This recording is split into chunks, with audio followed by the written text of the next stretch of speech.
Bien, bueno, pues buenas noches. Eh, es un placer nuevamente reunir este grupo de anestesiar, un grupo muy motivado para aprender sobre este tema que nos ocupa el día de hoy. Otro de los pilares de la medicina del estilo de vida que tiene que ver con el enfoque preventivo del abuso de sustancias y las adicciones en general. Entonces, hoy tenemos el placer de recibir al doctor Andrés Calvo Díaz, que muy generosamente y muy amablemente desde el principio nos dijo que sí a la invitación del día de hoy. El doctor Andrés Calvo es un colega médico puertorriqueño establecido, es un graduado de la Universidad Central del Caribe. Como ustedes ven, es una persona muy joven con una motivación pues genuina en esta área de las adicciones, y él fue egresado de la Universidad Central del Caribe. Además es un internista que tiene su práctica activa en la ciudad de Bayamón, en Puerto Rico, y su enfoque, completó su fellowship en medicina de adicciones, adquiriendo, pues ya lleva adquirido años de experiencia en este campo. Conversando con el doctor cuando le presenté la invitación a acompañarnos en este segmento, eh, coincidíamos en una cosa que nos llamó mucho la atención, y era el enfoque más integral de lo que es tanto el diagnóstico, el manejo, el acompañamiento de los pacientes que enfrentan esta situación de adicción. Así que coincidimos en este enfoque que está pretendiendo ir más allá y no solamente atender los problemas desde la perspectiva de la curación o del enfoque tardío médico, sino tal vez llegar más como en la integralidad al ser humano en su totalidad. En eso creo que compartimos una filosofía, no solo pues con Amesvida, sino que yo sé que también con ustedes en Anestesiar, que han tenido esta motivación. Así que yo le doy la bienvenida, doctor, muy amable que fue, y apreciamos su generosidad y la experiencia, y yo celebro mucho pues que una persona tan joven esté entregando todo su tiempo y dedicación a este tema, que de verdad es un tema de obligatorio conocimiento para nosotros en el área de la salud. Así que usted si nos quiere contar más cositas de su trayectoria, para la experiencia y las razones que lo traen aquí, bienvenido pues, y de nuevo muchas gracias. Saludos, muchas gracias a todos y buenas noches. Gracias por la invitación de la doctora García, de Marta.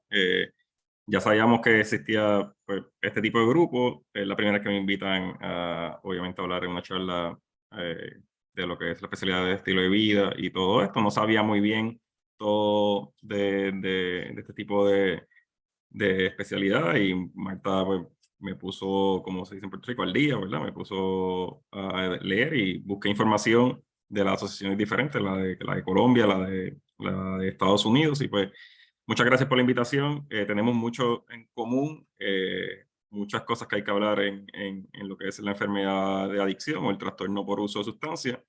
En confianza voy a presentar yo mismo el SharePoint para presentar el PowerPoint, pero en confianza me pueden interrumpir en cualquier momento. Yo esta presentación la hice bastante general, hablando de lo que es adicción. Es poco tiempo para hablar de un tema muy, muy complejo y largo, o sea que no vamos a entrar en detalle en nada de mecanismos de medicamentos, ni patofisiología, ni nada de eso, porque si no, nunca acabamos, y esas serían otras charlas que se pueden dar. Pero sí en lo que es la enfermedad de adicción, lo que es el trastorno por uso de sustancia, cómo prevenirlo, saber un poco cuáles son las definiciones y todo eso. O sea que en confianza cualquier persona que quiera preguntarme puede hacerlo, interrumpirme, escribirme en el chat. A veces cuando presento el share screen, a veces no puedo ver el chat o si alguien habla, pero sí en confianza pueden interrumpirme.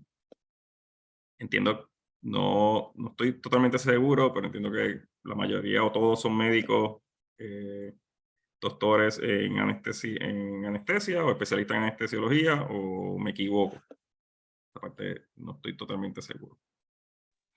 Sí, ciertamente, la mayoría somos anestesiólogos. Excelente. Pues en esa parte, que es bueno que los tengo, igual yo puedo tener dudas en anestesia, no estoy, sí sé bastante de lo que es el manejo de dolor, pero no soy especialista en nada que ver con anestesia, ni tengo experiencia en eso, pero sí manejo muchos pacientes referidos por anestesiólogos en Puerto Rico y pues están empezando a regar la voz que existimos especialistas en adicción que manejamos este tipo de pacientes para prevención de manejo de dolor o medicamentos de uso de manejo de dolor, obviamente con el énfasis que se le ha dado en Estados Unidos a la crisis de opioides, como ellos lo llaman, pues sí estamos enfocados ahora en eso. ¿Todos ven la presentación? Sí, se ve bien. Gracias. Excelente. Pues nada, lo puse así, introducción a medicina de adicciones, bien sencillo. Yo me llamo Andrés Calvo Díaz, soy Board Certified en medicina interna y en Addiction Medicine. Soy director asociado del Fellowship de Medicina en Adicciones y Trastornos de Sustancias en la Escuela de Medicina de la Universidad Central del Caribe. Y también pertenezco pues, a la parte de la maestría de consejería de adicciones y a la Escuela de Medicina y al Departamento de Medicina Interna para la residencia de medicina interna. Esa es como tal mi background, hice medicina interna. La razón por qué llego a medicina de adicciones o addiction medicine fue que siempre me gustó mucho la parte psicosocial de las personas, la parte psicológica y lo que es psiquiatría. Antes de aplicar a la residencia de medicina interna, estaba entre medicina interna y psiquiatría y decidí medicina interna porque me gustó mucho la medicina preventiva y todo lo que es hospital y no me veía toda la vida manejando solamente salud mental o en hospital. Y pues cuando esta especialidad se creó en el 2016 en Estados Unidos con Board, lo que llaman el certificado de Board, y después en Puerto Rico la empezaron en el 2018, se me vio la oportunidad en el 2021 de hacer esta subespecialidad y pues apliqué y pues ahora estoy enamorado de lo que este tipo de tratamiento, prevención y manejo de personas con el trastorno de sustancias. Porque estamos a la orden. Pues para explicarle bien sencillo, esta especialidad es bien nueva.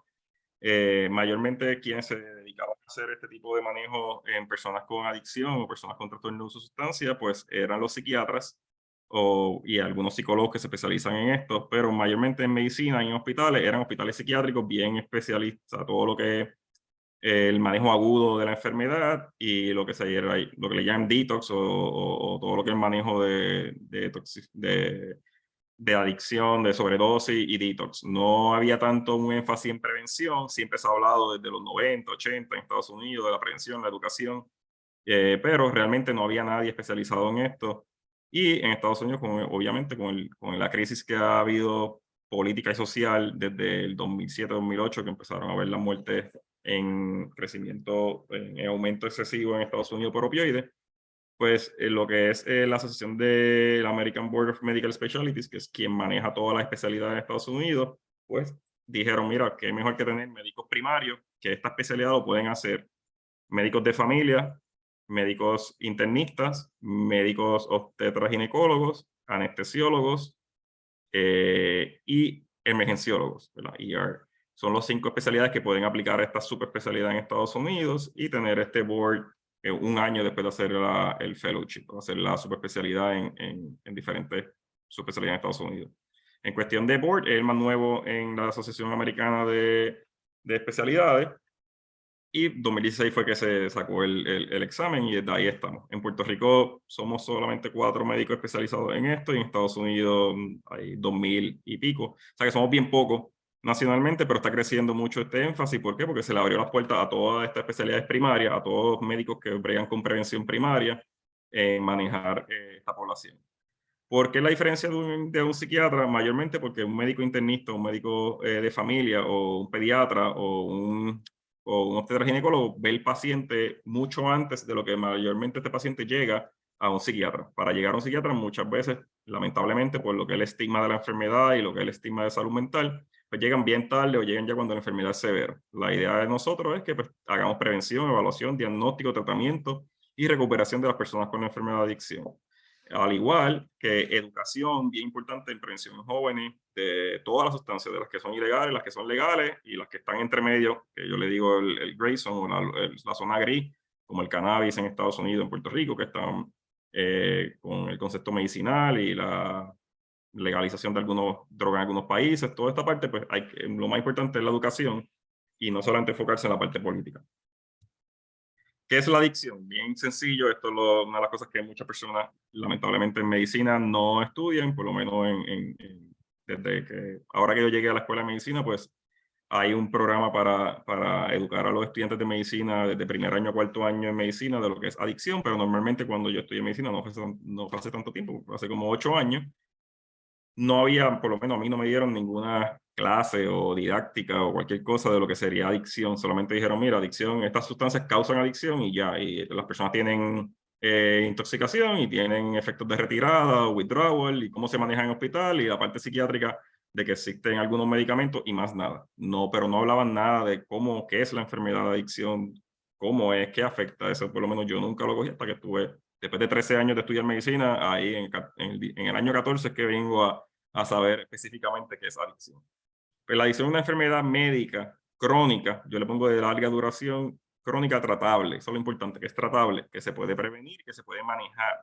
Lamentablemente, muchas personas que tienen un estigma por la sociedad, por lo que es la historia de todo lo que toda la sociedad en el mundo, pues la adicción siempre se ve como si fuera un problema solamente de la persona y no una enfermedad crónica. O sea que yo siempre estoy hablando con todos mis pacientes y con todas las personas y específicamente médicos diciendo, mira, esto es una enfermedad, se puede manejar, se puede tratar y lo importante es que sepan que es crónica, que esto no es solamente dejar de utilizar la sustancia y ya, y se acabó, y vete a hacer a la casa y arregla tu vida solamente tú solo y yo doy un medicamento milagroso en mi oficina y no, esa la realidad no es esa. La realidad es que esta enfermedad involucra lo que es los circuitos cerebrales, la parte prefrontal del cerebro específicamente, la genética y ahora con todos los estudios avanzados de genética, pues lo que se llama la epigenética, que es el estudio de los cambios funcionales, a veces heredados y en regulación de la actividad y expresión de los genes, que no dependen de la secuencia genética. O sea que eso es bien importante porque técnicamente no solamente porque tu papá y tu mamá tuvieron adicción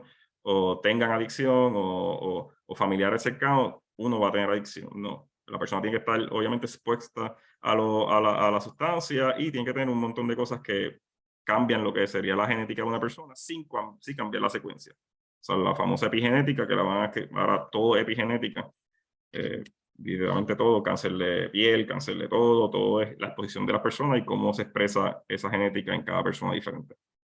El medio ambiente y experiencias de vida de un individuo. Eso es bien importante en contextos psicosocial, obviamente el medio ambiente donde uno se cría, donde uno está en la sociedad, donde uno vive, el área donde uno vive, la exposición que uno tiene y las experiencias de vida, personas que tengan trauma, abuso o todo lo que son experiencias de vida de un ser humano, la parte psicológica es bien importante. O sea que son 4 cosas que involucran esta enfermedad, el cerebro, la genética, el medio ambiente y experiencias de vida. Estamos hablando de lo que es una enfermedad biopsicosocial y espiritual, ¿no?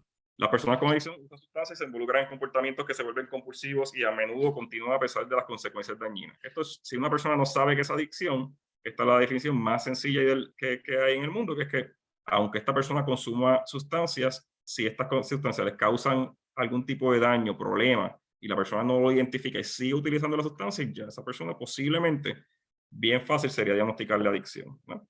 Si nos vamos por el DSM-5, pues se define como trastorno por uso de sustancia, que ese es como tal, como se llama la enfermedad, trastorno por uso de sustancia, si fuera cocaína, cocaína, si es cannabis, cannabis, si es opioide, los opioides, si es cualquier cosa, ¿verdad? Cualquier sustancia que crea adicción.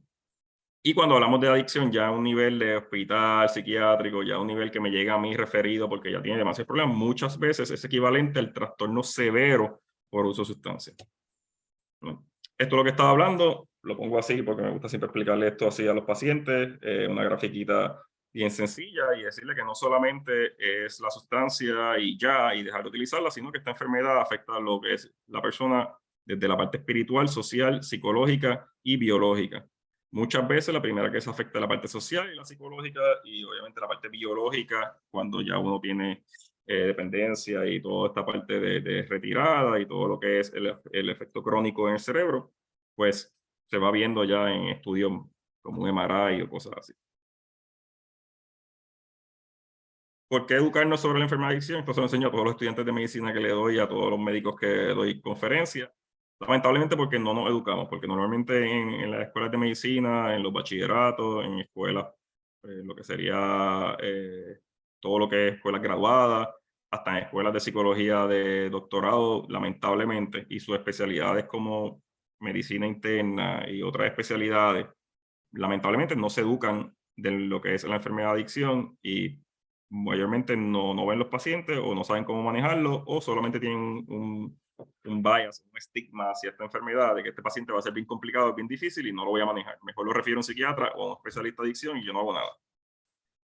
Por eso es bien importante educarnos. Y lo otro es porque hay una epidemia mundial, se puede hablar, ¿verdad?, de lo que es el problema de la enfermedad, lamentablemente porque se ha estigmatizado y porque no se maneja, cuando es bien prevenible, o se puede, o bueno, los políticos podrían hacer mejores cosas, los sistemas de salud en Estados Unidos, que pues la mayoría son privados, y en Puerto Rico igual, pues podrían hacer mucho más de lo que hacen. Dar a conocer esta enfermedad como una crónica de larga duración, que sin tratamiento apropiado puede ser progresivo y mortal, es también bien importante para los médicos. Importante que un paciente que aunque me venga a mí por dolor, hablando de anestesia, si se especializan en dolor, pues identificamos que tiene un uso, no tiene que ser el opioide específicamente, tiene un uso de nicotina, que es lo más sencillo, tabaco, cannabis, alcohol, benzodiazepinas, que están ahora en un uso exagerado y bastante severo en adicción, pues identificarlo y referirlo al médico, ¿verdad?, al médico especialista. Comprender que esta enfermedad es una que es de índole orgánico, psicológico, social y espiritual, súper importante porque no solamente es manejarlo con una pastillita milagrosa y ya, y darle un ansiolítico, un antidepresivo o metadona o Suboxone y ya se mejoró, no. Este paciente necesitaría una ayuda psicosocial y muchas veces, y la parte espiritual bien importante. Y saber la ciencia, identificar que esto realmente es una enfermedad, no es un capricho de la persona, no es un problema social, bueno, sí, un problema social, pero no es solamente un problema social, no es un problema de la persona solamente en eso, sino que lamentablemente esta enfermedad se criminalizó, se estigmatizó y se multa o en otras palabras, se afecta al paciente solamente por tenerla y nadie lo ayuda. O sea, eso es bien importante como médico entenderlo para poder ayudar a este tipo de pacientes y entender que es una enfermedad como cualquier otra enfermedad crónica. Yo siempre la comparo con diabetes y se lo voy a explicar ya mismo por qué. Estos son detalles que se cruzaron las tablas. No sé, quizás cuando bajé el PowerPoint de uno para otro sitio se me cruzaron. Pero esto es bien importante, no sé si no pude buscar bien estadísticas en Colombia de adicción en jóvenes o el uso de alcohol y otras sustancias en jóvenes, pero en Estados Unidos y en Puerto Rico se está viendo este tipo de margen, que es el incremento del uso en los últimos años de lo que es el cannabis o la marihuana, obviamente el decrease o la disminución de tabaco en esta población y el aumento en alcohol. Y aquí está tapadito, pero una de las cosas más curiosas que está pasando en Estados Unidos es que en niñas o mujeres de edad ya lo que se llamaría high school, que es de 15 a 17 años, se está viendo un alto consumo de alcohol mayor que el de varones o hombres, ¿verdad? A esa edad. Y eso es bien importante.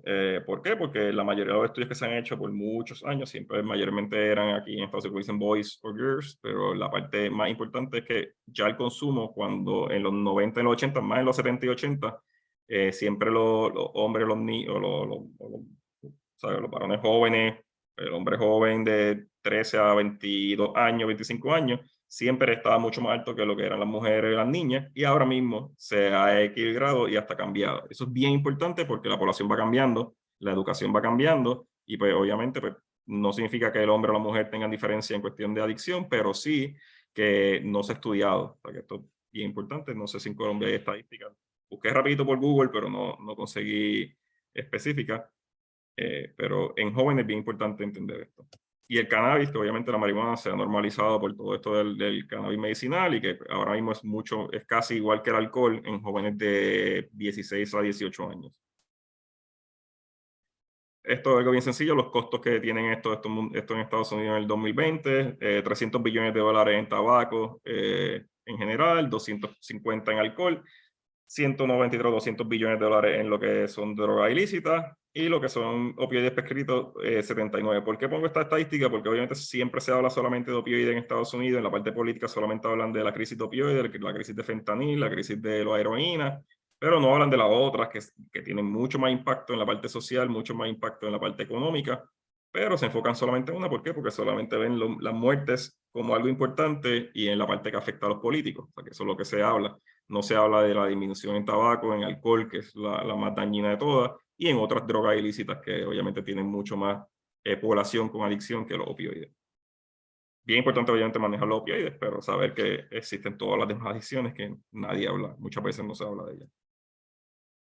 Esto más o menos por en la parte mundial, estas son muertes asociadas. Obviamente el primer riesgo de muerte es el tabaco, la nicotina, el tabaco fumado, lo que son los cigarrillos, el cigarro y todo eso, es lo más que causa muerte. Obviamente las personas no se mueren de cáncer de pulmón. Sí, puede haber mucho cáncer de pulmón, obviamente asociado al tabaco, pero la mayoría mueren de infartos coronarios y lo que sería aterosclerosis, ¿verdad? Es lo que es la mayoría de las muertes de tabaco. Después el alcohol, droga ilícita, alcohol use disorder y drogas ilícitas con el trastorno de uso de sustancias. ¿Cómo se diagnostica esto? Bien sencillo, DSM-5, voy a pasarlo bien por encimita, pero solamente quiero que sepan que hay 3 niveles de gravedad: leve, moderado y severo o grave. Pues depende de dónde estén, en qué país o cómo se traduzca. Yo siempre lo hablo severo porque en inglés es severe y nosotros todos lo utilizamos así, pero en el DSM-5 es leve, moderado y grave. 2 o 3 síntomas leves, 4 o 5 moderados, graves 6 o más.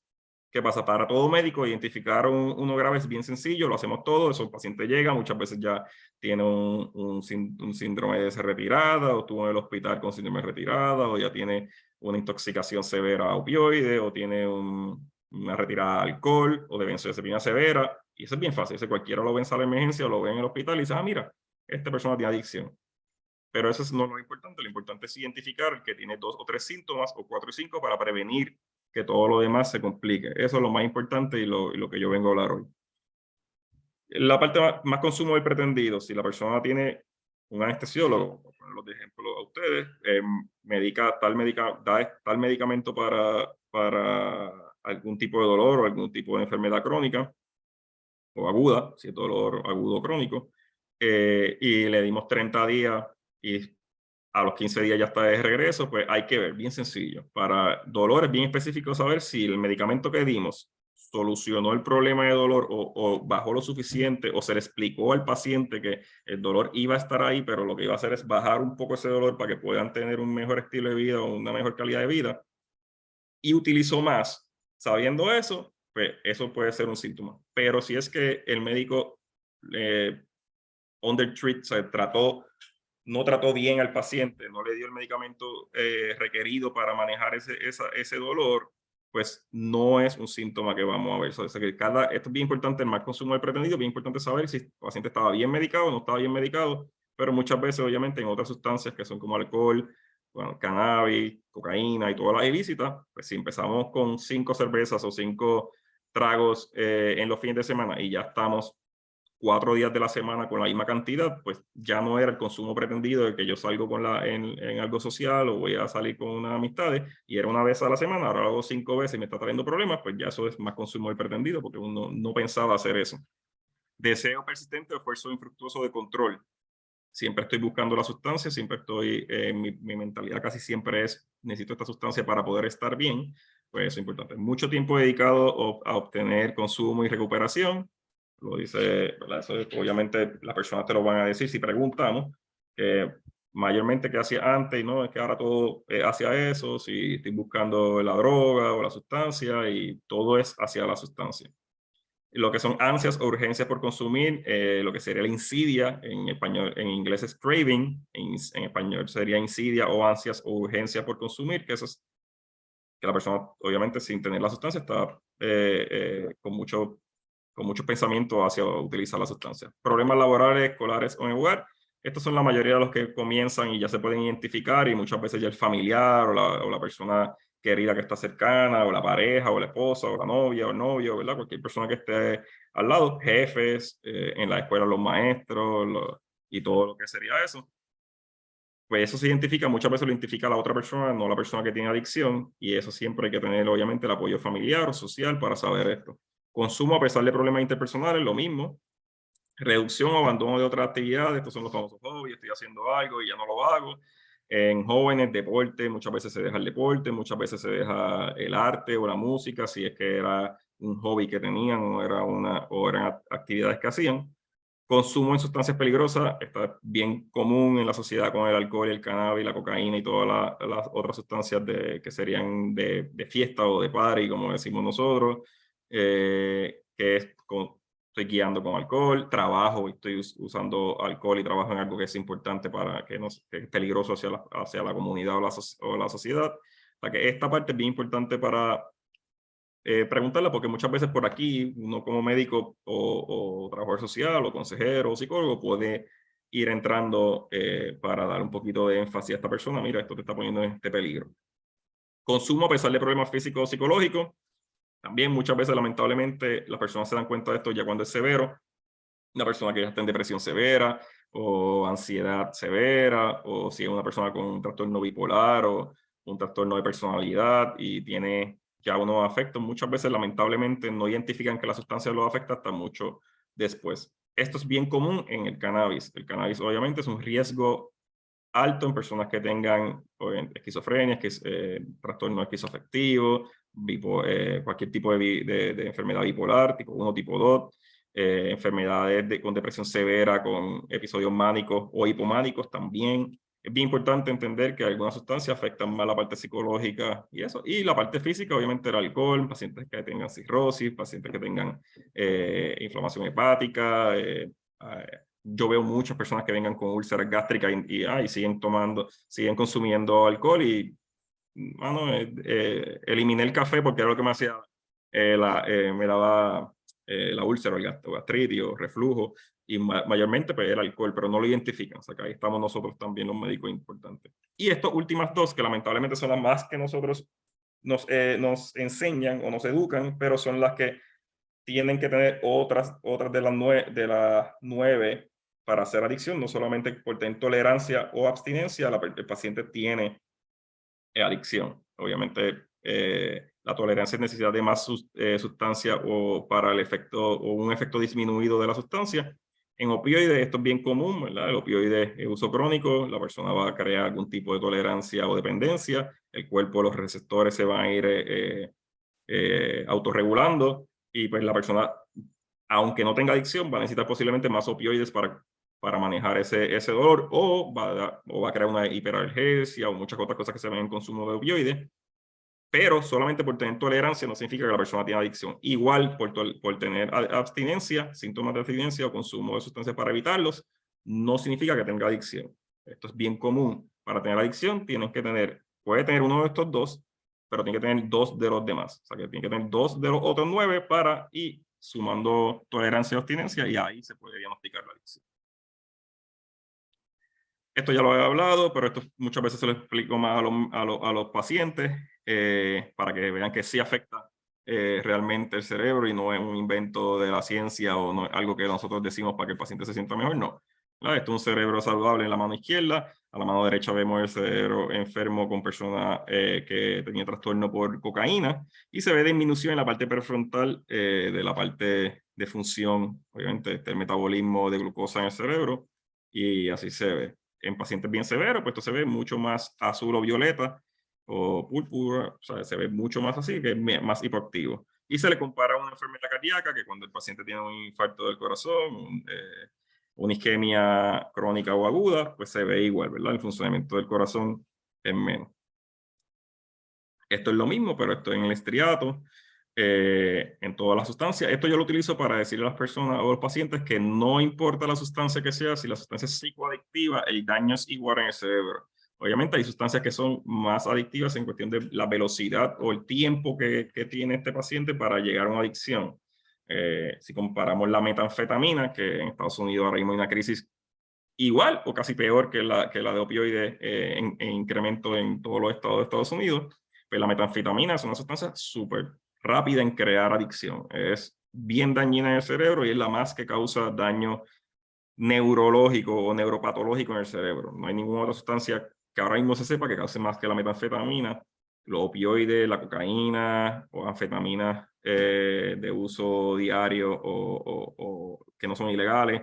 El alcohol, la heroína, pues son mucho menos dañinas. Pero ¿eso significa que es diferente la adicción? No, es la misma enfermedad, la diferencia es que el daño puede ser mayor, pero todas causan el daño en el mismo área del cerebro y todas causan la misma enfermedad.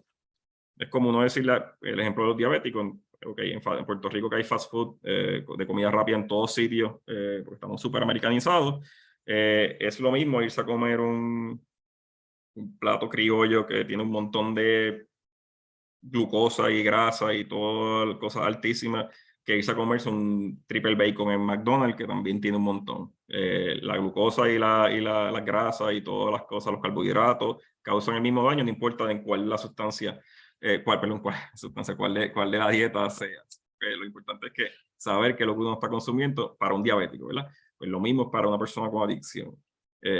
No significa que yo dejar de consumir heroína y ahora puedo seguir consumiendo mucho alcohol, la adicción va a ser igual, la enfermedad es la misma. La diferencia es que hay diferentes sustancias.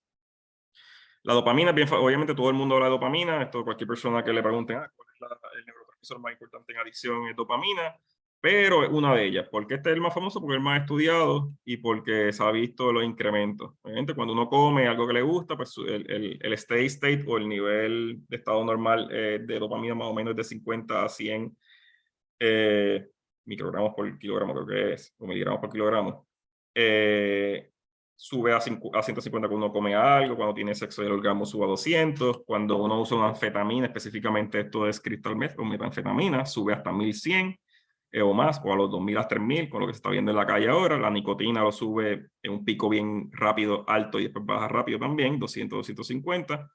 La cocaína más o menos 300, 400, y la morfina, aunque esto es morfina en hospital, obviamente es long acting y va en esa curva larga, sube y baja, ¿verdad? Todo depende. Esto lo importante es saber que la desregulación o el efecto de las sustancias en el cerebro es bien importante lo que son los neurotransmisores, porque pues, obviamente se desregulan y ahí hay muchas otras cosas que cambian en los receptores del cerebro y en la parte prefrontal. Porque algunas personas desarrollan la enfermedad y otras no. Ahí lo que hablamos antes, los factores de riesgo, obviamente en la juventud mayormente, factores de protección, la parte psicosocial de la persona es bien importante, la parte ambiental, la situación del hogar, la escuela y el vecindario, la parte biológica, genes de la persona, su estado de desarrollo, incluso su género o origen étnico. Esto se habla mayormente porque en lo que es el género femenino o la mujer, pues muchas veces es con menos cantidad de sustancias, el cuerpo se afecta mayor. Y origen étnico también, esto más no sé si en Colombia lo han hecho los estudios, pero en Estados Unidos, pues lo que son los indígenas americanos, pues tienen una genética mucho más predispuesta hacia adicción que otras etnicidades. ¿Cuál es lo más importante de aprender hoy? El consumo a temprana edad. No es lo mismo una persona que me llega a los 55, 60 años de edad a mi oficina y me dijo, mira, yo comencé hace 2 años porque caí en depresión, porque me divorcié de mi esposo y estoy utilizando 2 botellas de vino al día.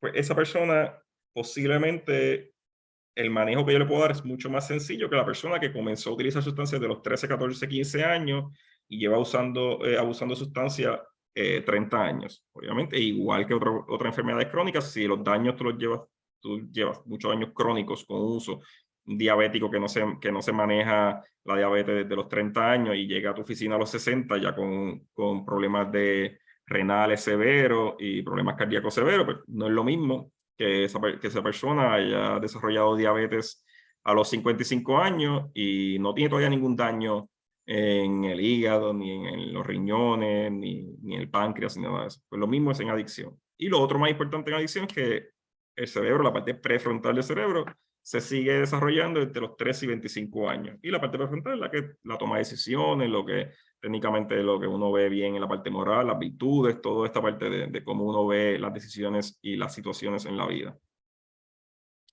Métodos de administración: fumar una droga o inyectarla tienen más aumento de potencial adictivo que ingerirla en la parte gástrica, obviamente. Y aquí está la foto del desarrollo del cerebro.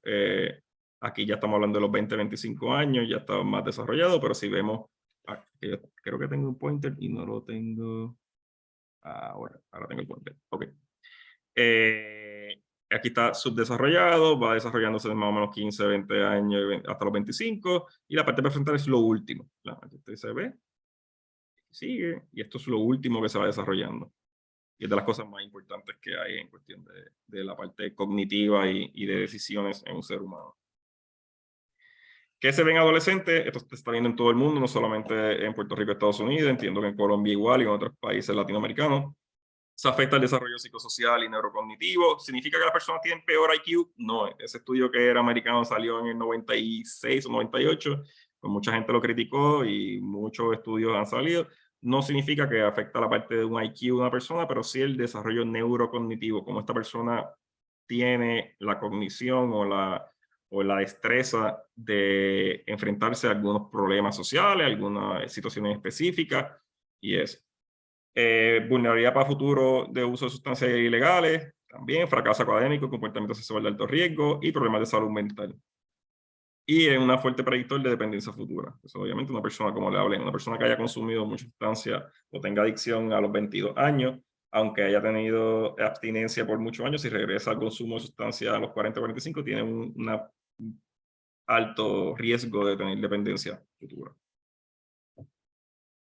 Este es un estudio que salió en el 2011, bien interesante. El 90% de los americanos en Estados Unidos con enfermedad de adicción comenzaron a fumar, utilizar alcohol o otras sustancias antes de los 18. 1 de cada 4, un 25%, consumía sustancias adictivas antes de los 18. Y este es el dato más importante, que 1 en 25, o sea que 4% comenzaron a utilizar sustancias luego de los 21 años. ¿Qué significa esto? Que si uno educa a la juventud a que no abuse. Yo no estoy diciendo que no prueben cerveza. En Puerto Rico el alcohol a los 13 años o 14 años es normal que la familia misma lo ofrezca y se den su primer trago, su primera cerveza, pitorro, lo que aquí ron, lo primero. Y eso, la parte social, pues eso es bien difícil combatirlo, pero el alto consumo o el uso excesivo o de abuso en un joven es bien riesgoso. O sea que si uno educa las leyes que prohíben el alcohol antes de los 21 años, pues muchas veces sí son proactivas y sí se cumplen, ¿verdad? Muchas veces no se cumplen, pero sería interesante. Y obviamente lo que es los social media, lo que es el media o todo lo que es, todo lo que se ve ahora en la juventud, pues normaliza el consumo en adolescentes y obviamente se ve en los anuncios de cervezas, de alcohol, de rones, de cannabis, de todas las sustancias que son legales. Todos los anuncios son para jóvenes, ningún anuncio es para una persona de 40 o 50 años. Okay, esto es más o menos lo mismo que hablamos. Esto es bien sencillo, esto lo voy a pasar por encimita, la corteza prefrontal, porque es importante en adicción, cuáles son las partes que afectan las sustancias en el cerebro. La parte prefrontal es la más importante porque es la capacidad de pensar, planificar, resolver problemas, tomar decisiones y controlar los propios impulsos. Obviamente estas son todas las definiciones de lo que un joven o un adolescente siempre falla en control de impulso. ¿Por qué? Porque está subdesarrollado todavía esa parte. Pero si incluimos las sustancias y las drogas en niveles de abuso o de consumo excesivo, pues obviamente se va a desarrollar menos o va a tener un efecto dañino en esa parte del cerebro y esas personas van a tener peor control de impulso o peor toma de decisiones que una persona que no haya consumido la misma cantidad de sustancias. El reward circuit o el circuito de recompensa, que son los ganglios basales. Ahí es que están los hábitos, la rutina, motivación y efectos placenteros. Aquí es que está lo que estamos hablando de la dopamina, el comer, socializar, el sexo y placer. Y las drogas obviamente activan este circuito y lo van afectando y el descontrol o la palabra ahora, la regulación de esta parte del cerebro se afecta mucho. La amígdala, obviamente, la sensación es estresante, lo que dicen en Estados Unidos, el fight or flight, o corre, sálvate o pelea, ¿verdad? Pues afecta mucho. En adicción específicamente, la amígdala se suprime por tanta dopamina y tanta serotonina o norepinefrina que afecta con el exceso de uso de sustancias, que estas personas tienen mucho menos capacidad o mucho menos, o tienen un trigger o un steady state, un estado basal mucho menor que una persona que no utilice sustancias. O sea que tienen más predisposición a ansiedad, a irritabilidad y a inquietud. Esto es más o menos lo mismo, pero aquí incluimos el área tegmental ventral, que es técnicamente lo que conecta todo el núcleo accumbens, que es donde se sintetiza la dopamina, y donde esto es lo que conecta, el área de donde conecta entre el núcleo accumbens y la corteza prefrontal. O sea que esta parte del BTA o el área tegmental ventral, ahora mismo hay muchos estudios de cómo se puede mejorar esta área con diferentes terapias o diferentes medicamentos. El ciclo de este es lo que mayormente se basa los ciclos y las estructuras o las 3 etapas de la adicción. ¿Y cómo se explican esto? El binge intoxication, que es el atracón e intoxicación, es la etapa en que el individuo consume sustancias intoxicantes y experimenta sus efectos gratificantes placenteros. Esto es lo más común. Esto es cuando una persona a los 16 años, 17 años, se sale con las amistades, estoy bebiendo alcohol, consumo alguna otra sustancia como la cocaína o el cannabis y siento el efecto placentero y pues me gusta, ¿verdad? A la persona le interesa esa sensación y vuelve a utilizarlo. ¿Significa que una persona que haga esto va a tener adicción? No, porque hasta yo he probado diferentes sustancias, muchas de las personas que existen en el mundo, el 80% han probado más de 2 o 3 sustancias psicoadictivas y no significa que tengan adicción. ¿Qué pasa? Cuando esto se desregula, cuando esta persona no tiene la decisión de que, ok, ya esto me causa daño y no lo voy a hacer o solamente lo voy a hacer una vez y ya solamente en ese momento me di cuenta que esto me puede afectar, estoy bien educado, tengo en la escuela o en la universidad o donde sea, hicieron algún buen manejo de educación, pues no pasa hacia la otra parte, que es la abstinencia y el afecto negativo, que es cuando ya esta persona tiene una etapa en que un individuo experimenta un estado emocional negativo en ausencia de la sustancia, ¿verdad? Y ahí ya se empieza a hablar de lo que es la dependencia en la parte cerebral, ¿verdad? Si tenemos uso de estimulantes, que son la cocaína, la anfetamina, la metanfetamina y todo lo que son estimulantes, pues muchas veces ese efecto placentero es altísimo. De momento cuando hay el backdown o cuando baja y vuelve y se trata de estabilizar, hay un depletion o hay menos cantidad de neurotransmisores, específicamente dopamina, serotonina, norepinefrina, todas las demás que hay, oxitocina, todo este tipo de sustancias, todo este tipo de neurotransmisores, pues cuando baja, esta persona tiene lo que se llama el efecto negativo. O la retirada o la abstinencia. Específicamente no tiene que ser una retirada o un withdrawal severo, puede ser la mayoría de las personas tienen withdrawal bien limitados y leves que muchas veces no se identifican.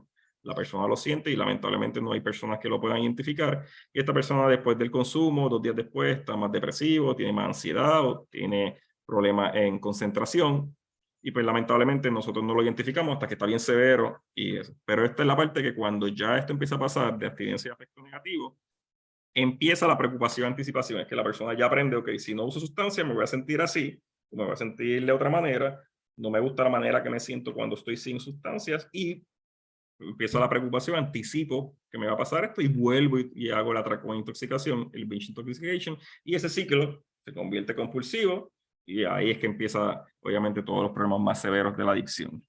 Muchas veces en pacientes de cannabis, hablando del cannabis porque yo sé que está de moda y todas las personas en diferentes países pues tienen mil razones por qué utilizarlo o se ha normalizado el consumo, pues en un joven con cannabis muchas veces donde uno nota que ya hay un tipo de adicción leve es en el afecto negativo.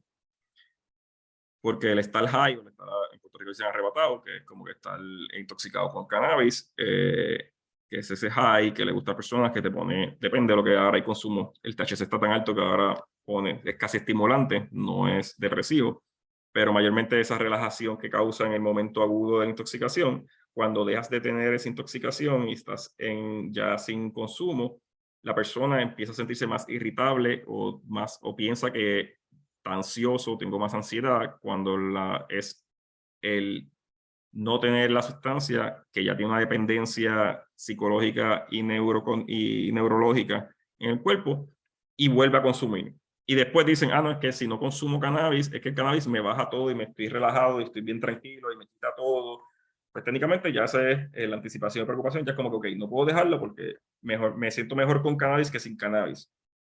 ¿Significa que medicinal? No, posiblemente significa que tiene algún tipo de dependencia o una adicción leve. Esto es un ejemplo que sigo a los pacientes, bien sencillo, cuando uno ve la luz roja, amarilla y verde, sabe lo que significa. Si está roja, uno frena y es peligroso si uno sigue, ¿verdad? Porque son accidentes. Si está amarilla, uno tiene que mirar o ir disminuyendo la velocidad para frenar. Y si está verde, pues seguimos, ¿verdad? No es algo, no es peligroso ni nada. Normalmente una persona que no tiene adicción, pues todas estas señales las ve automáticas, no tienes casi ni que pensarlas, solamente reacciona automáticamente. Esa es la cognición o la metacognición del cerebro. Es como que ya uno lo hace automático sabiendo que hay un riesgo, pero las personas que tienen adicción, sabiendo que tienen ese riesgo, ese cerebro, la parte prefrontal está afectada, no ven lo que es rojo o lo que es una luz roja, no ven la amarilla, todo lo ven como si fuera verde, o se nublan todos los colores y se convierte en un color que todo es igual, y pues siguen teniendo los daños, aunque sigan consumiendo y no ven ese daño, no ven ese riesgo mayor. Entonces yo se lo pongo así a los pacientes y muchas veces, sí, yo no veo ya, y rápido lo identifican y dicen, es verdad, yo estoy funcionando como si estuviera dañado el semáforo o como si no funcionara. Y esas son cositas que uno hace con los pacientes para que vayan identificando. Ok, ahora hablamos de la parte, qué cosas funcionan y qué cosas no funcionan, o qué cosas tienen ciencia o evidencia científica que ha demostrado ser efectiva. Esto es bien importante, porque hay mucha confusión en la sociedad, y no solamente en la sociedad americana y puertorriqueña, en toda la sociedad europea y latinoamericana. Está de moda escuchar esto, el famoso SBIRT, o el cernimiento, intervención breve y referido, que en Estados Unidos es Screening, Brief Intervention, Referred to Treatment. Todo el mundo piensa que esto es la salvación de todo. Lamentablemente todo el mundo se educa. Yo doy talleres todo el tiempo de hacer esto para consejeros, psicólogos y médicos, pero en la realidad, en la práctica no lo hacen. Se supone que un paciente llegue a una intervención de medicina primaria, a un hospital, y aunque venga por una infección de orina, le pregunten si consume algún tipo de sustancia, si identifican que consume algún tipo de sustancia, o en la lista de medicamentos, lo que haya, identifican algún tipo de riesgo, se refiera o se haga una intervención breve, que es técnicamente educar al paciente, educar a la persona, el familiar, a cualquier persona. Eso lamentablemente no se hace, pero es lo más que tiene evidencia científica, lo más importante. Si se hiciera, si las personas hicieran esto en la sociedad, si los médicos tendríamos el tiempo, ¿verdad? Porque muchas veces no tenemos el tiempo de estar hablando y dar educación sobre el uso de sustancias o la disminución del uso, pues sería mejor. Programas de prevención en la escuela, la familia y la comunidad, esto ya es la parte social, los políticos, en la escuela, en la educación, en lo que son los anuncios, en vez de decir las drogas te matan o las drogas te fríen el cerebro, o las drogas te destruyen el cerebro, y poner una foto bien fea de lo que causa las drogas. En Puerto Rico había un anuncio que salía una persona muerta, una persona con una sobredosis en la calle, y un angelito celestial así mirándolo y sufriendo. Pues eso no es educación, eso es miedo, eso es una interpretación bien, no sé, medio arcaica o religiosa, no sé de dónde viene de obviamente de los 80 por Nixon y por todas las políticas americanas que vinieron desde el 60 a través de Nixon y otros presidentes, que todo era en contra de las drogas, esto es una guerra, esto es la maldición, esto te daña el cerebro, te daña el cuerpo, pero no hay educación de prevención. Educar a este joven que, mira, si vas a consumir sustancias, sabes que te puede hacer daño, o si lo consumes en alta cantidad te va a hacer más daño, ¿verdad? Y es bien sencillo, el joven que está bien educado y tiene prevención y tiene una parte social fuerte, muchas veces tiene menos riesgo de tener adicción que otro. Programas de destrezas de padre y familia, lamentablemente tampoco, esto por lo menos en Puerto Rico lamentablemente no existe, y en Estados Unidos son bien pocos sitios que lo hacen, que es que le enseñan a estos padres o a estas familias cómo manejar un joven que tenga un alto riesgo o ya esté en ese camino de tener alto riesgo.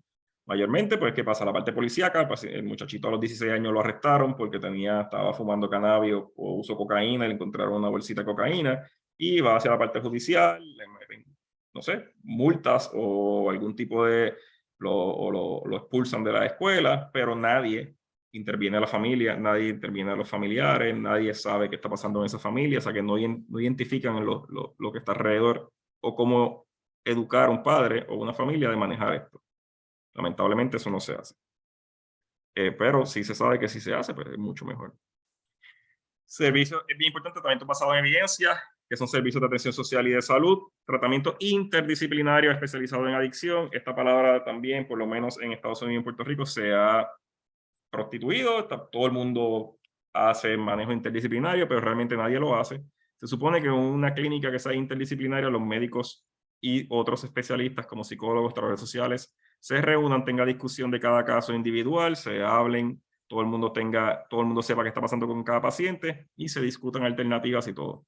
En la realidad eso no pasa porque no tenemos tiempo, porque no está bien estructurado el sistema, porque lamentablemente no se hace, pero sí todo el mundo habla de que está haciéndolo y la realidad no. Si se hiciera, esto es lo ideal, se supone que todos los especialistas y psicólogos y trabajadores sociales y consejeros se reúnan y este caso, mira, ¿cómo vamos a manejar esto? Este paciente tiene un problema con la familia o tiene familia con alto riesgo. ¿Cómo el trabajador social va a intervenir esto? ¿Cómo el psicólogo va a intervenir un trauma? ¿Y cómo el médico sabe que esto está pasando para que sepa también cómo intervenir con este paciente? No solamente medicar una pastillita para la ansiedad o para la depresión y salir de ahí. Terapias con buprenorfina o metadona, que toma en opioides y opiáceos, ¿verdad? Buprenorfina y metadona son excelentes, pero son excelentes cuando se combinan con servicios psicosociales interdisciplinarios.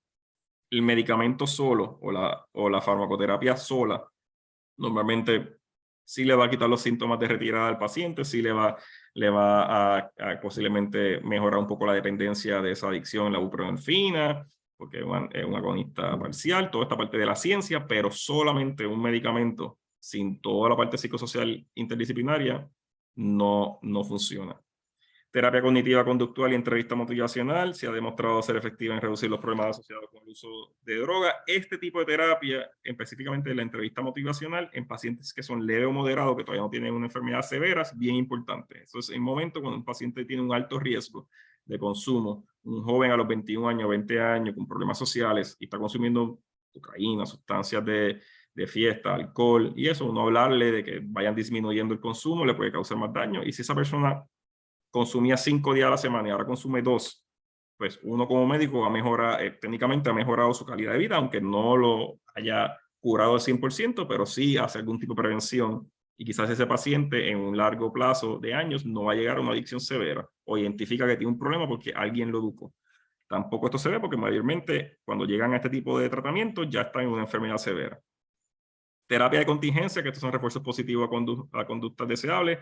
Hay países como obviamente Portugal, Finlandia, esto que tienen este tipo de tratamiento.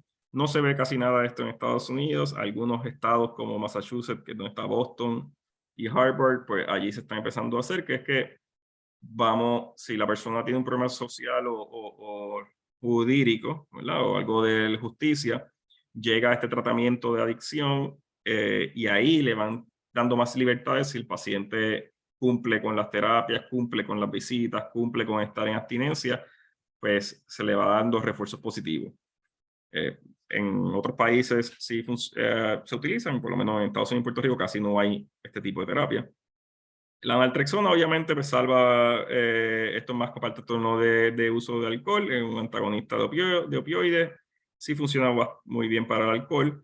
Y la distribución de naloxón para manejar sobredosis. El naloxón no es un tratamiento, no es una terapia, el naloxón técnicamente es salvar una vida manejando una sobredosis. La persona se intoxicó, tiene una sobredosis, le damos naloxón para que pueda llegar a esa emergencia y no muera de una sobredosis de opiáceos, pero no es un tratamiento.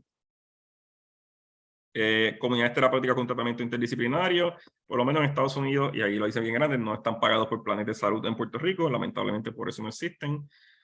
En otros países sí, quizás los cubren, pero realmente la mayoría de las comunidades terapéuticas pues no están interdisciplinarias, quizás tienen un psicólogo pero no tienen un médico especializado, o tienen la ayuda espiritual pero no tienen psicólogos ni médicos, o sea que casi nunca están completos. Corte de droga, hablamos más o menos de eso, ¿verdad? Que cuando una persona la arrestan por un problema con la ley, no necesariamente tiene que ir a la cárcel, a menos que haya, obviamente, todo eso depende del delito que haya causado, pero si solamente sustancia se identifica, que lleven a este paciente a un tratamiento, aunque sea obligatorio y que tenga que cumplir, pero eso sí puede prevenir algunos problemas sociales más severos. Tratamiento dentro del sistema de justicia criminal, ojalá existiera, pero lamentablemente en Estados Unidos y en Puerto Rico esto es una mentira. En la parte de las cárceles y prisiones americanas y en Puerto Rico no se da ningún tipo de tratamiento, aunque dicen que sí, pero realmente no se hace. Servicio de reducción de daño, pues hay muchos países como Portugal que han legalizado todas las sustancias y pues supuestamente pues, le dan la jeringuilla, toda esta cosa, sí reduce daños. Esto funciona para reducir los daños, no reduce la enfermedad, reduce que una persona se enferme o tenga hepatitis C, hepatitis B, tenga HIV, tenga algún otro tipo de, evita la sobredosis y las muertes, pero no es un manejo, no trata la enfermedad. Entonces, la palabra lo dice, reducción de daño.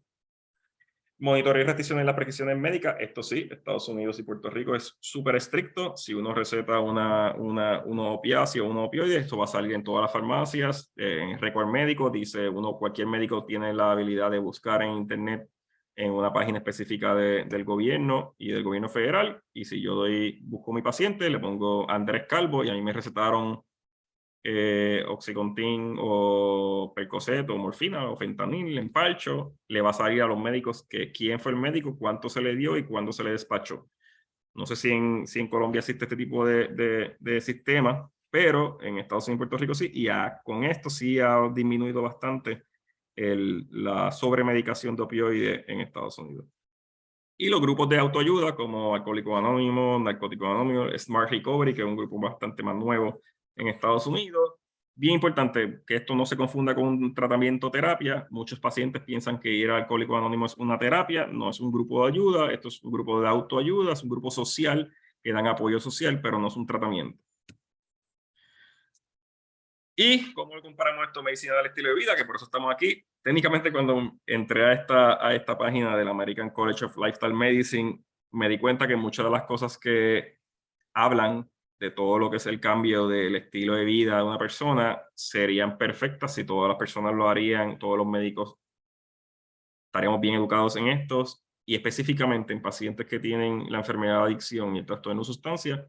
Esto haría mucho cambio. Que una persona educada, un médico bien educado, sepa qué tiene todos estos factores que hablan en la medicina del estilo de vida, sería excelente. Obviamente con un grupo interdisciplinario, una persona nada más, un médico no puede ser milagroso. Yo no puedo decir que en mi clínica yo solo puedo hacer todo mi trabajo porque es imposible, a menos que yo esté todos los días 2 horas con el mismo paciente y le dé 5 días a la semana, ¿verdad? Necesitamos ayuda de la parte psicológica, los psicólogos, las trabajadoras sociales, los consejeros y lo que son los peers, que son las personas que tienen experiencia como en el apoyo espiritual y social de la persona.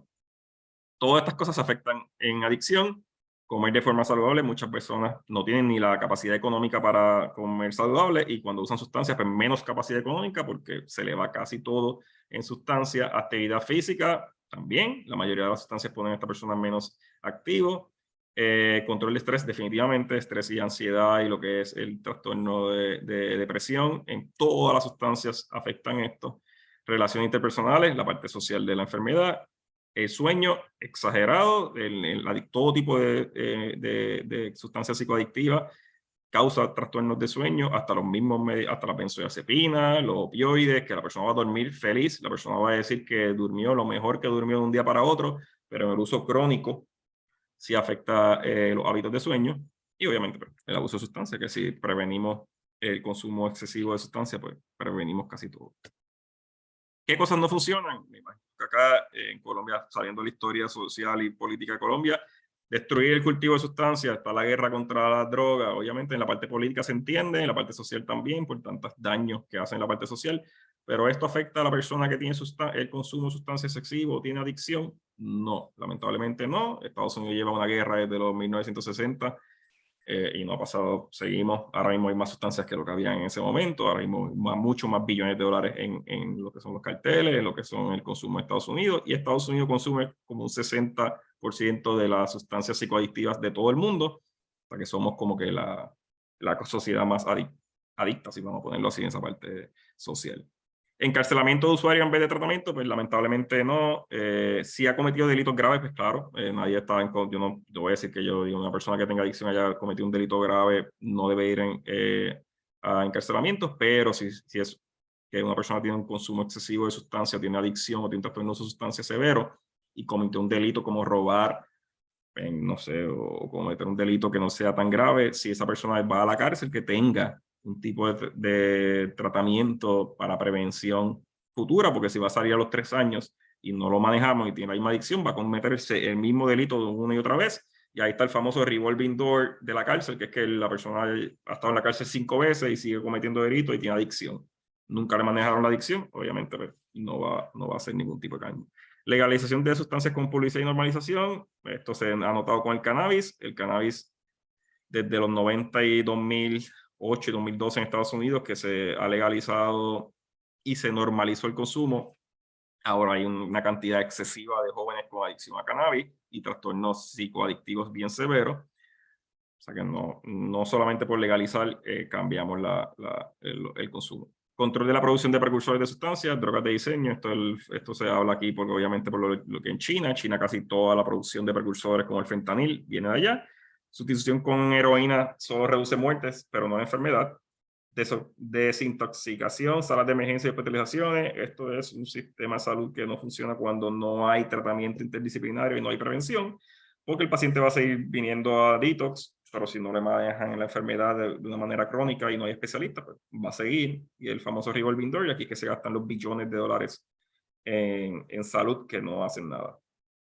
Y el tratamiento basado en oficina con farmacoterapia sin integrar la parte psicosocial y psicoterapia ni apoyo ni redes de apoyo. Médicos que solamente hacen esto y no tienen ningún tipo de interacción con la parte psicosocial y espiritual de la persona, pues no hacen ayuda. ¿Cómo estoy de tiempo? Porque no tengo reloj aquí y no veo mi pantalla. Déjame salir. Estamos, son las... Aquí son las 9:40. 45, sí, una hora menos, así que vamos ya como, ¿no?, de una horita, pues, tenemos un poquito menos de una hora. ¿Cuánto tiempo me queda? Pues ya estábamos aproximadamente Acabando. en el área de la pregunta, sí, pero... Sí, claro, porque igual me pueden hacer cualquier pregunta. Ya estoy acabando, solamente voy a hablar de unas cositas del idioma, porque de las cosas... Esto es la paradoja de la prohibición, esto es bien interesante, esto es más para la parte psicosocial y la parte política, que se supone que hagamos realmente en la sociedad y que se ha hecho lamentablemente. Pues todo se ha prohibido, ¿verdad? Está la historia desde los 60, 70, que todo es prohibido, arrestar a todo el mundo y la guerra contra las drogas.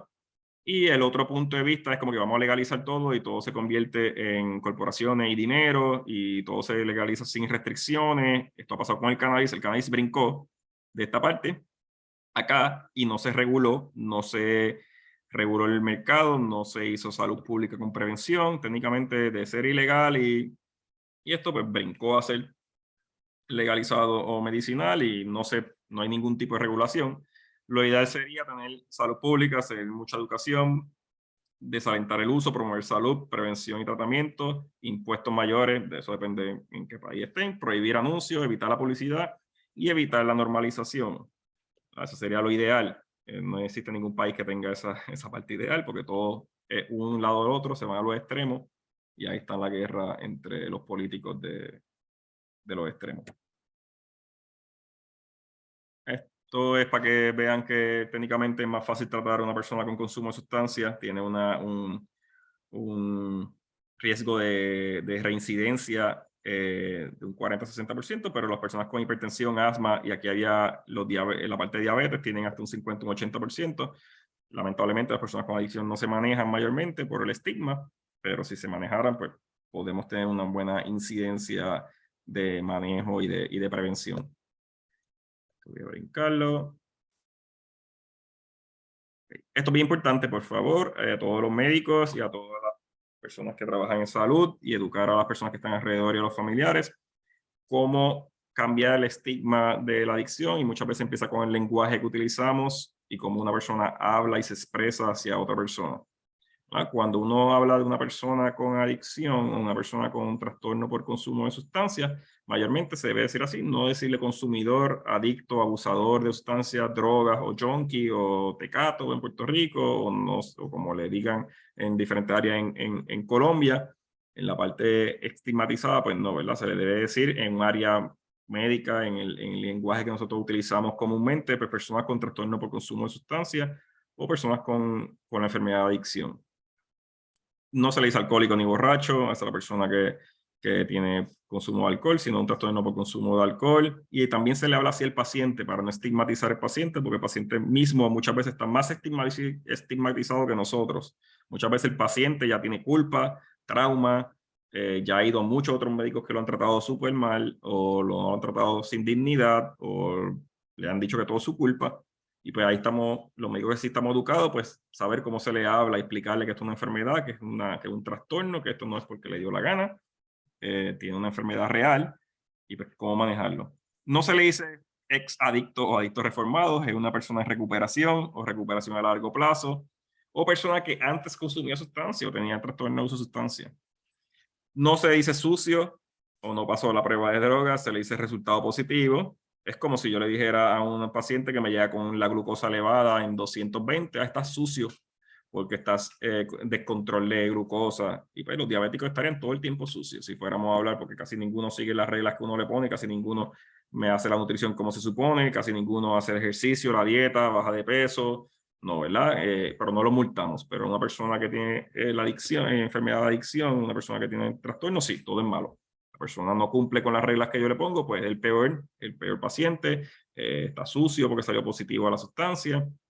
Pues ahí está el estigma, ¿verdad? Pero una persona que tiene diabetes y es obeso, obesidad severa o cualquier otra cosa que tenga, muchas veces pues uno le dice eso, uno no lo trata mal porque salió con la glucosa elevada.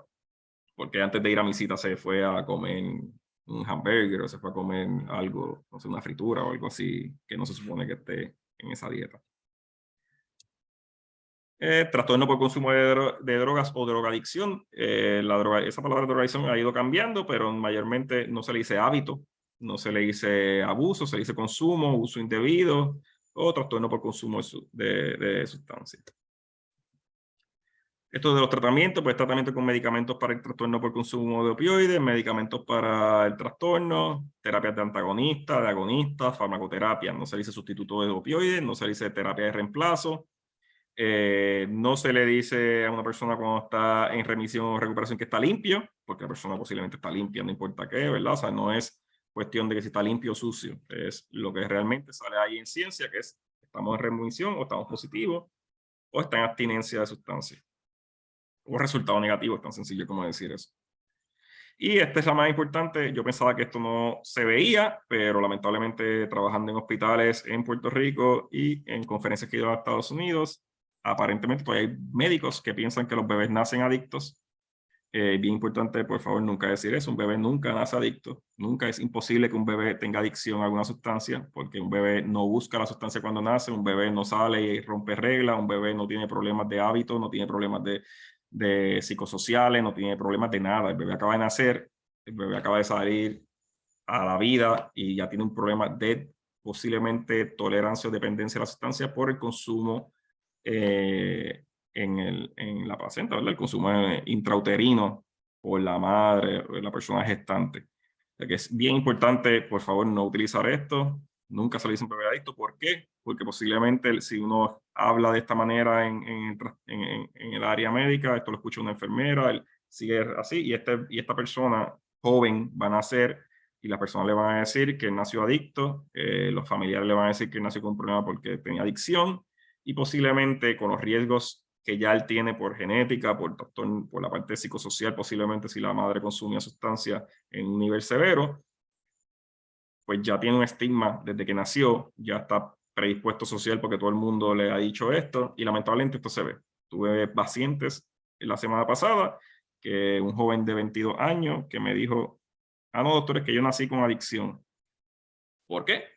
Porque la mamá y los familiares, nadie lo educó, nadie le dijo nada y a todo el mundo le dijo que él había nacido con adicción, que él estaba adicto desde que nació. Y obviamente el estigma y la predisposición de este joven y la parte psicológica y de trauma era bien severa, y pues solamente educarlo y decirle, mira, no, o sea, esto fue que tu cuerpo cuando nació tenía una dependencia, un trastorno, estaba desregulizado por lo que su madre había consumido, y ya cuando se acabó esa retirada que tuvo, posiblemente 2 o 3 días, o 4, lo más que duró 5, 6, 7 días en el intensivo pediátrico, después de eso no había nada. Si tuvo algún tipo de daño en el cuerpo, neurológico, pues ya es otra cosa, pero no nació. O sea que son recién nacidos expuestos a sustancias. Síndrome de abstinencia neonatal, ese es el síndrome como tal, así que se debe decir, depende si es alcohol, si es cocaína, si es estimulante, si es opioide. Eso es lo que se llama. Pero no, por favor, nunca bebe adicto porque hace un estigma bien grande y el paciente se afecta.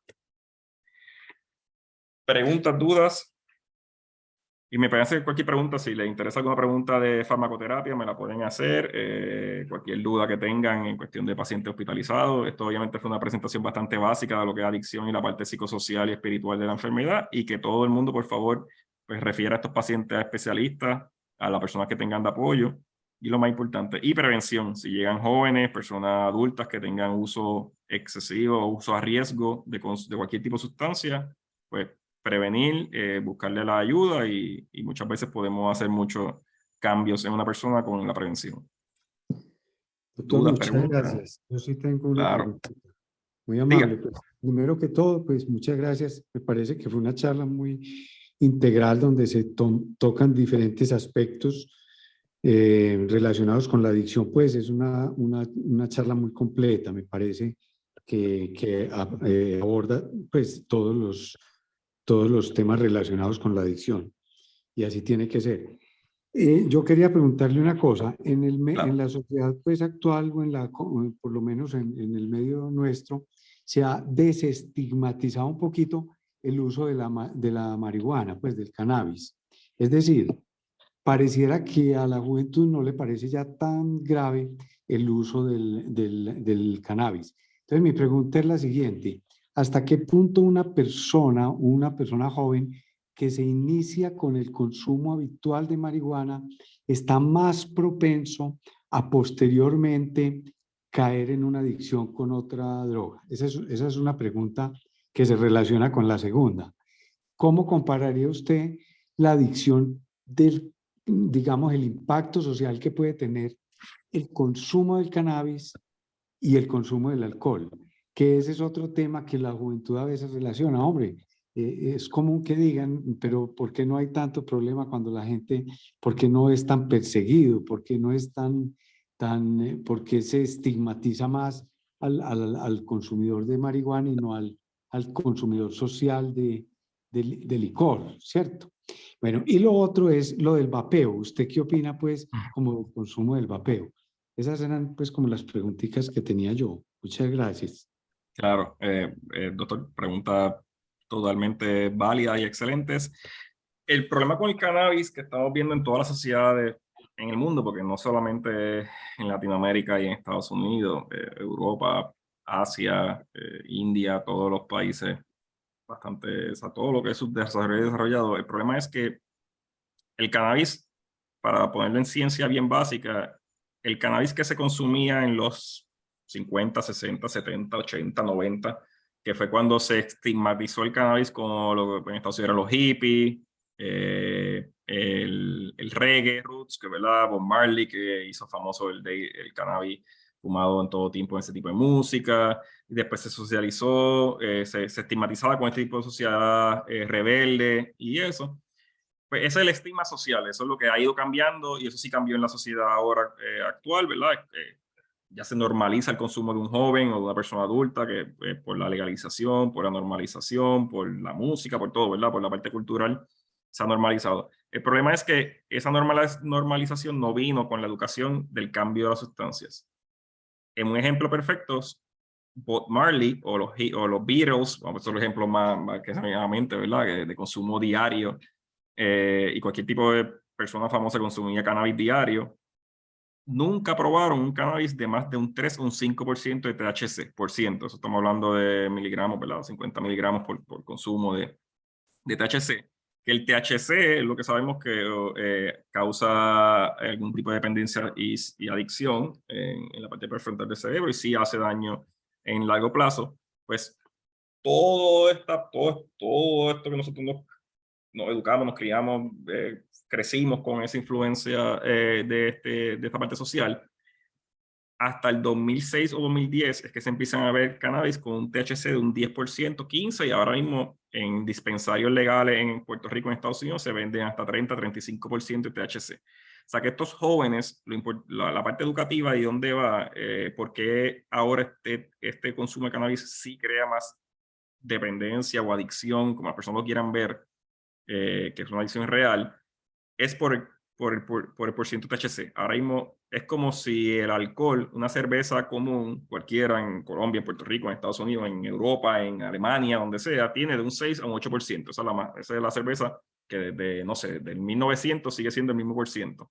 Y está regularizada, y la Heineken en todas las partes del mundo tiene 6.5% de alcohol en esa cerveza.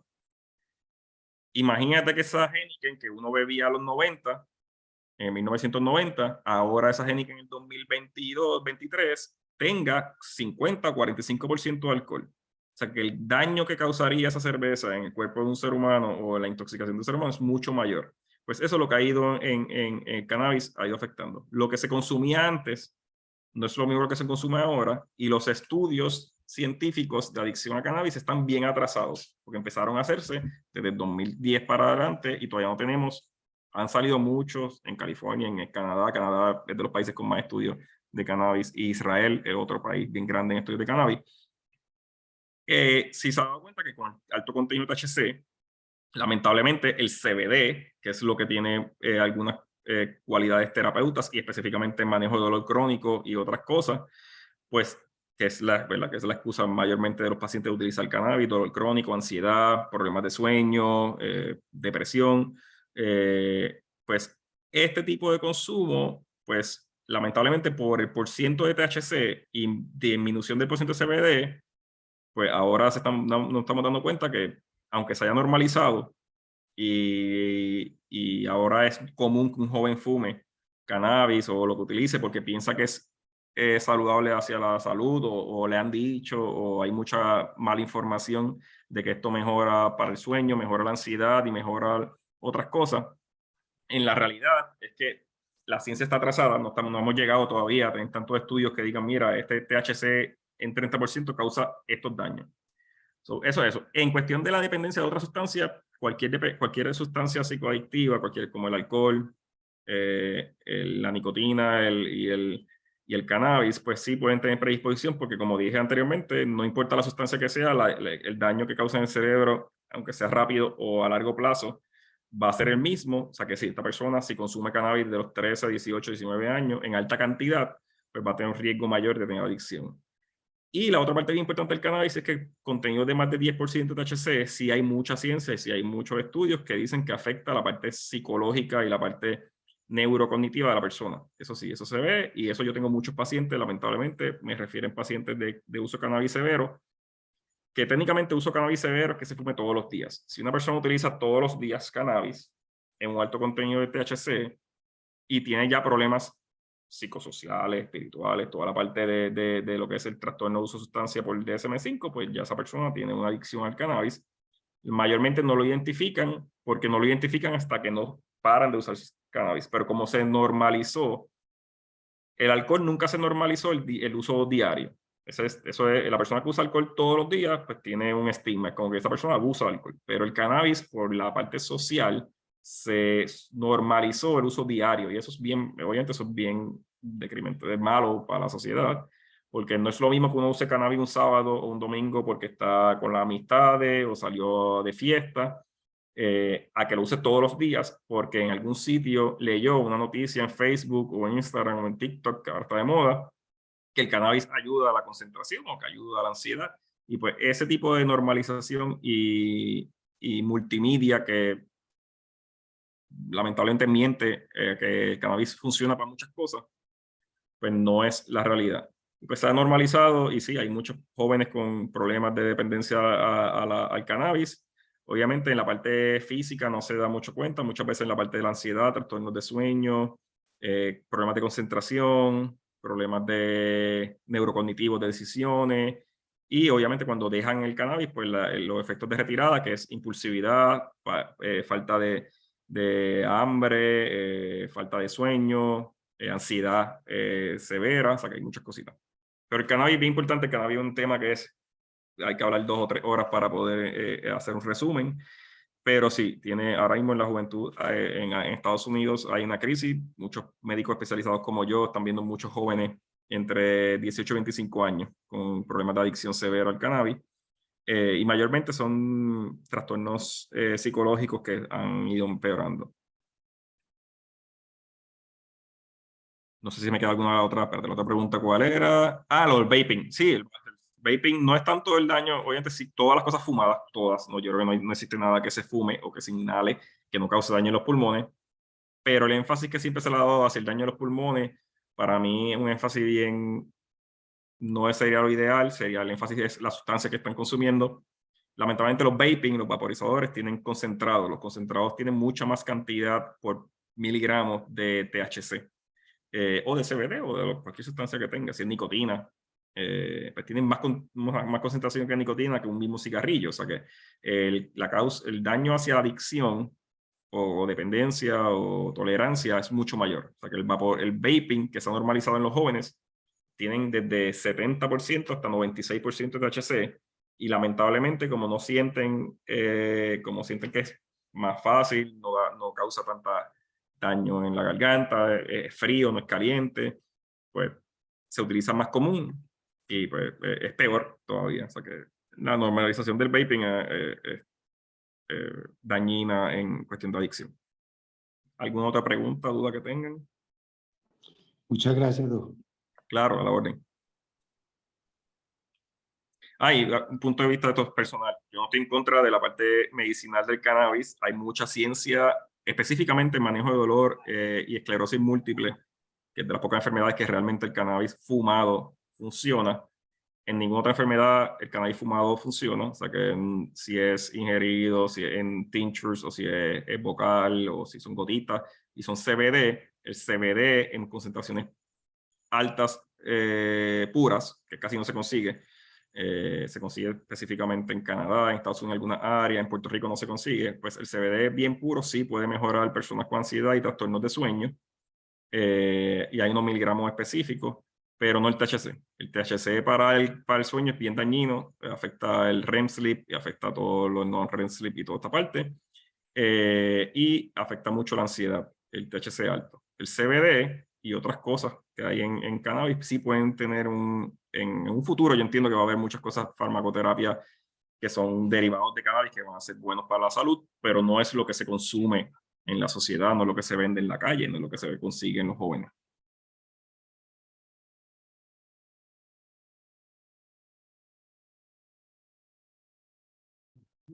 ¿Alguna otra pregunta? Yo quería pues tal vez una inquietud que tengo, pues siempre pensando en la dificultad que ha habido para abordar este problema o esta situación de salud como debe ser. ¿Cuál puede ser como el reto o de los retos más grandes que hay para poder, desde el punto de vista de nosotros, los profesionales de la salud, abordar este problema como debe ser, doctor, con la integralidad que esto requiere? Son más factores relacionados con el individuo, con nuestro conocimiento, entrenamiento, o son más factores relacionados con el medio? Yo entiendo que las dos partes es bien importante y obviamente la parte social y política, lamentablemente, ¿verdad? Es súper importante en todo lo que es salud y prevención. Pero lo más importante para mí, personal, y lo que he visto en la práctica y en la sociedad médica también, en lo que son los trabajadores de salud, todo. O sea, no tiene que ser médico específicamente, no tiene que ser su especialista, no tiene que ser, pero desde la enfermera, desde el asistente, de la secretaria, hasta el cirujano, neurocirujano, el estigma, hay tanto estigma hacia la enfermedad que muchas veces este paciente llega a un sitio y ya solamente al llegar está estigmatizado y no se maneja igual que otro, que una enfermedad crónica. Yo siempre, y no es que, y obviamente siendo internista, manejo pacientes con diabetes todo el tiempo, o sea que por eso es que yo digo que los pacientes con diabetes son más complicados que el paciente con adicción, porque nacen menos casos. Pero se debería ver como otra enfermedad crónica, igual en la prevención. Para mí, que yo lo vi mucho en las cosas que leí de la Asociación de Lifestyle Medicine, del estilo de vida, de la medicina del estilo de vida, pues es todo prevención, igual que hay la prevención para la obesidad, la prevención hacia la diabetes o la aterosclerosis o toda esta parte de dieta y cambios de vida y ejercicio, pues igual es en la sustancia. Se debe educar, si uno educa bien a un joven y a la familia, porque si la familia no está bien educada, el joven no va a salir bien. O sea, lamentablemente es un ciclo y hay que ir entre todos. Y a los políticos que están súper mal educados, y a toda la parte, a los jefes de salud y a los dueños de los planes médicos, por lo menos en Puerto Rico, que son privados. Todo esto es lo que hay que combatir y más es educación. Si uno educara bien, igual que la dieta, igual que la obesidad, igual que la diabetes, que no solamente es un medicamento, no con la insulina o con metformin o con todos los que hay nuevos, va a mejorar. Es como el famoso medicamento, ahora se me olvidó, el famoso medicamento para rebajar, que es SGLT2 y un GPP4, que ahora se utilizan para rebajar, que ahora todo el mundo se lo quiere meter como si fueran tic-tac para rebajar, pero no cambian la dieta, no cambian la nutrición, no cambian el estilo de vida, no hacen ejercicio. Que es lo mismo es con adicción, no hay una cura milagrosa, no hay un medicamento que sea milagroso, el paciente hay que afrontarlo. ¿Y cuál es la diferencia entre un paciente crónico de otra enfermedad y un paciente con adicción? Es que el paciente con adicción, cuando llega a donde uno, hay que entender que este paciente tiene un daño posiblemente crónico en el cerebro y que la primera vez que uno hable con ese paciente y uno le diga que tiene que parar o dejar de utilizar sustancias, posiblemente ese cerebro no está ready, no está preparado para hacer ese cambio y que uno tiene que trabajar la parte interdisciplinaria y psicosocial. Y la espiritual, que se me olvidó explicar, la espiritual, yo no hablo de religión, la espiritualidad es más lo que son las virtudes, la moral, la ética de ese paciente que se afecta con el estigma. Y muchas veces este paciente ya viene con culpa, con trauma, con muchos problemas sociales, que si no mejoramos eso, obviamente la enfermedad no va a mejorar. ¿Está bien? ¿Cómo comparo eso con un paciente con obesidad o con diabetes? Y eso es lo mismo. Si uno no tiene los factores en la sociedad para ayudar a esta paciente, no tiene dónde hacer ejercicio, no tiene tiempo, no tiene hábitos de sueño, no tiene dinero para costear una nutrición buena, que lamentablemente en casi todas las poblaciones pasa eso, que uno le dice al paciente, no, tienes que comer más ensalada, tienes que comer más esto, tienes que comer más fruta, y cuando va al supermercado, pues no tiene dinero para costear esa dieta, pues uno tiene que educar a ese paciente cómo comer mejor sin tener el dinero. Pero lamentablemente no se hace, pero igual es la educación en adicción. No solamente es dar una pastillita para la depresión y ya, hay que educar al familiar, a la persona, y enseñarle a tener un estilo de vida mejor, y que se dé cuenta que, ¿verdad?, que las sustancias le causan daño. Y la parte psicológica, súper importante. Un problema serio, definitivamente quedamos pues con mucha motivación, es una cosa compleja entender y de abordar, sí, muchos elementos, pero muchísimas gracias, pues muy ilustrativo. Claro, a la Muy orden. No, y claro, esto, muy obviamente, bueno. si algún día quieren algún tema específico de alguna sustancia específica o de algún tratamiento específico, pues igual me pueden dejar saber. Si en anestesia le interesa el manejo de dolor o de otras sustancias, pues igual. Obviamente aquí no tenía tiempo para dar todo y fue un breve resumen comparando a lo que es la especialidad de medicina del estilo de vida, que para mí es técnicamente casi lo mismo que nosotros queremos hacer con un paciente, pero ojalá se hiciera esto con todos los pacientes, no solamente con el de adicción, sino con todas las personas. Pues sí, o sea que tenemos muchos puntos de vista bien parecidos y excelente que ustedes tengan este grupo en Colombia. Sería bueno tener un grupo así en Puerto Rico. Mira a ver, Marta. Bueno, ahí en esas estamos, motivando a los estudiantes, tenemos grupos de interés y podemos trabajar con eso, así que ya sé que ya está interesado, así que ahí le caeremos en sí, con seguridad. Qué bueno. Muchísimas gracias, Doctora. Andrés. Sí, pues yo quería agradecerle. Algún día pues ya nos alargamos mucho y no quisiera ya trasnocharlos más a todos, pero como pensar en el azúcar y la adicción como una adicción, ese paciente diabético, no sé si en algún momento lo han enfocado como un paciente adicto al azúcar, porque de la misma manera por eso es tan difícil de manejar y yo trabajo en programas de obesidad que también pues no llegan con todas las enfermedades crónicas y es un paciente muy difícil en muchas ocasiones porque a veces te dice que hace cosas que no hace o que no hace cosas que sí hace, que tal vez necesita un manejo interdisciplinario un poquito enfocado como si fueran pacientes con adicción. Sí, se ha hablado mucho, ¿verdad? Todavía no hay un diagnóstico de adicción hacia el azúcar, pero se habla mucho de los cambios prefrontales y en el cerebro son bien parecidos, pero ya eso es cuando el paciente es bastante severo, tiene obesidad mórbida severa, ¿verdad? Un BMI de 35, que ya tienen cambios más neurocognitivos, pero sí, en cuestión de psicosocial, sí, es técnicamente igual, es lo mismo y ojalá se manejaran interdisciplinariamente también la obesidad. Sí, Sería lo ideal. muchísimas gracias. Gracias a ustedes por la invitación y perdónenme que me pase del tiempo porque es bien difícil hablar poco de este tema y rápido. Muy buen tema, estuvimos muy bien ilustrados, así que muchísimas Claro, gracias. a la orden siempre. Muchísimas gracias, doctor. Muy interesante, muy interesante. Quedamos muy motivados. Gracias. Bueno, y muy bien, entonces queremos aprovechar este momento que es un cierre pues como muy especial y de oro de este segmento que fue dedicado a atender todos los pilares, conversar sobre todos los pilares de la medicina del estilo de vida, dirigido pues a este grupo tan motivado. Desde el principio nos pareció muy interesante que, que ustedes como profesionales de esta disciplina de la anestesiología hayan sido como de los primeros con la iniciativa de enterarse, de traer todos estos conceptos a su organización. Les agradecemos mucho pues la atención, la permanencia, las muchas preguntas que surgieron en este ciclo y esperamos pues seguir volviéndonos a reunir y hablar de estos temas tan buenos. Así que a todo el grupo de anestesiólogos que nos han venido acompañando, a sus familias en estos momentos, muchas gracias y esperamos poder hacer cosas también en conjunto. Muchas gracias. La doctora Ana María estaba también por aquí, quería agradecerles y despedirse de ustedes.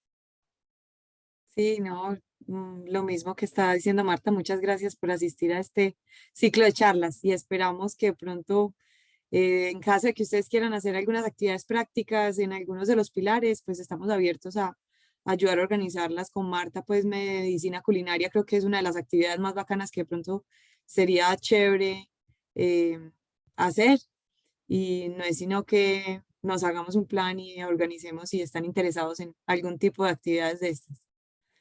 Muchas gracias a todos y Muchas gracias. Una feliz noche para todos, muy feliz noche. amables. Que estén muy bien.